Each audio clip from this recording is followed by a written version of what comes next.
മുതിർന്ന കോൺഗ്രസ് നേതാവായിട്ടുള്ള മണിശങ്കർ അയ്യർ കഴിഞ്ഞ ദിവസം കേരളത്തിൽ വന്നിട്ട് സംസ്ഥാനത്തെ കോൺഗ്രസ് നേതൃത്വം ഈ നാട്ടിലെ സർക്കാരിനെതിരെ വ്യാപകമായി പ്രചരിപ്പിച്ചുകൊണ്ടിരുന്ന ആ നുണക്കോട്ടകളെല്ലാം തകർത്തുകൊണ്ട് മുഖ്യമന്ത്രി പിണറായി വിജയൻ കേരളത്തിലെ മുഖ്യമന്ത്രിയായി തുടരണമെന്ന് ഒരു ആവശ്യം പരസ്യമായി ഉന്നയിച്ചിരിക്കുകയാണ്.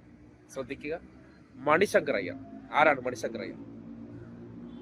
2004 മുതൽ 2009 വരെ കേന്ദ്രമന്ത്രിയായിരുന്ന UPA സർക്കാരിന്റെ കേന്ദ്രമന്ത്രിയായിരുന്ന അതേ മണിശങ്കർ അയ്യർ തമിഴ്നാട്ടിൽ നിന്നുള്ള മുതിർന്ന കോൺഗ്രസ് നേതാവാണ്. അദ്ദേഹം കഴിഞ്ഞ ദിവസം കേരളത്തിൽ 2031 കേരളം എന്തായിരിക്കണം എന്നതിനെ സംബന്ധിച്ചുള്ള വികസന ചർച്ചയിൽ പങ്കെടുക്കാൻ വന്നപ്പോഴാണ് കേരളത്തിന്റെ ഭരണ മികവ് കണ്ടിട്ട് മുഖ്യമന്ത്രി പിണറായി വിജയനെ വേദിയിലിരുത്തിക്കൊണ്ട് മണിശങ്കർ അയ്യർ പറഞ്ഞ വാചകം.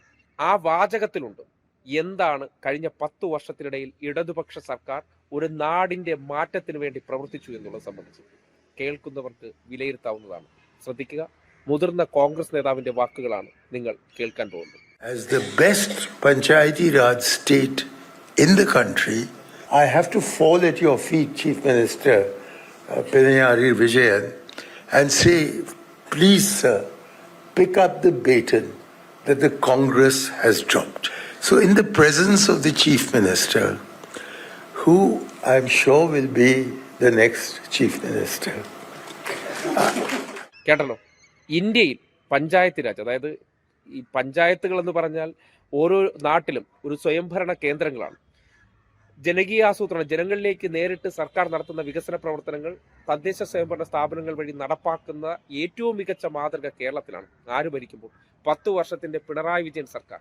അദ്ദേഹം ഈ കേരളത്തിന്റെ വികസന മാതൃകകൾ കണ്ടതിനോടൊപ്പം തന്നെ ആ പരിപാടിയിൽ പങ്കെടുക്കാൻ ക്ഷണിച്ചു വന്നു. തൊട്ടടുത്ത സംസ്ഥാനത്ത് നിന്നുള്ള മുതിർന്ന കോൺഗ്രസ് നേതാവാണ്.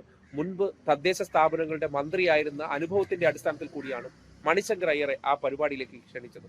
അദ്ദേഹം വരുമ്പോൾ ഈ നാട്ടിലെ പ്രതിപക്ഷത്തുള്ള കോൺഗ്രസുകാർ ആ പരിപാടിയിൽ പങ്കെടുത്തിട്ടില്ല. ഖേദം പ്രകടിപ്പിച്ചു.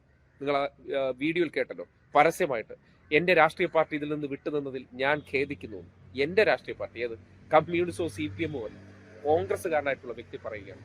അതായത് ഈ നാട്ടിൽ നടത്തിയ വികസന പ്രവർത്തനങ്ങളെ ഇതര സംസ്ഥാനങ്ങളിൽ ഇരിക്കുന്നവർക്ക് വരെ കണ്ട് മനസ്സിലാക്കിയിട്ടുണ്ട്. കേരളം എന്ന നാട്ടിൽ ഉണ്ടാക്കിയിരിക്കുന്ന മാറ്റവും ജനപുരോഗതിയും എന്ന് പറഞ്ഞാൽ ഈ രാജ്യത്ത് സമാനതകളില്ലാത്തതാണ്. മറ്റൊരു സംസ്ഥാനവുമായിട്ട് കേരളത്തിന്റെ